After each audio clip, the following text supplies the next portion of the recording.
Sokaton siis laias laastus on kogunemine, kuhu võtavad inimesed kaasa oma sokid, oma oskused, kuidas neid sokke parandada, kus siis koha peal on olemas juhendajad või inimesed, kes osalejatena teavad, kuidas sokke parandada, siis materjalid, erinevad vahendid ja koos parandatakse sokid ära. Siis kui on huvilisi rohkem ja selle on selline nagu kaasamise ja soki parandamise, ütleme selline propageerimise mõte on nagu laialdasem, siis saab panna need sokid välja kas sotsiaalmeediasse või siis internetileheküljele, kus teised inimesed saavad valida kõige vahvamini või kõige lõbusamini või kõige korrektsemalt parandatud soki ja anda talle hääle. Ja siis pärast on parimatele sokiparandajatele väikesed auhinnad. Et mõte siis selles, et oskused parandamise juures ja teadmine, et kõiki asju saab põhimõtteliselt parandada, leviks natuke kaugemale kui nende inimeste hulgas, kes juba oskavad parandada. Eriti muidugi tahaks seda võimalust tutvustada noortele inimestele, et natukene mõjutada seda meeletut tarbimisbuumi, et kui asi läheb katki, siis visatakse minema ja ostetakse uus, et ilmtingimata ei pea niimoodi käituma.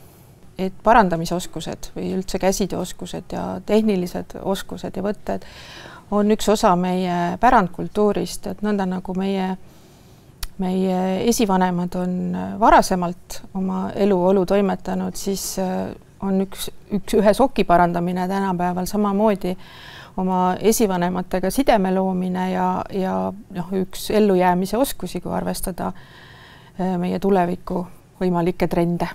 My interest in being engaged in the project of Sokaton was to invite more people to start thinking about recycling and upcycling and thinking about our old traditions and to bring more attention to mending in general. And the main idea and the goal of the project, what we here in the museum appreciated in a way even most, is how to engage more and more of the local people, of the community around us, and to work together with the members of the community.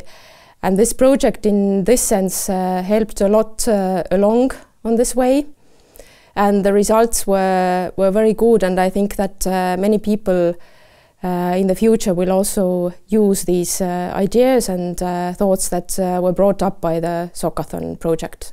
I think that collaboration between universities and cultural organizations like we are is very, very important, and this project showed also that there is so much that can be done together, and also much broader public can be involved during these projects.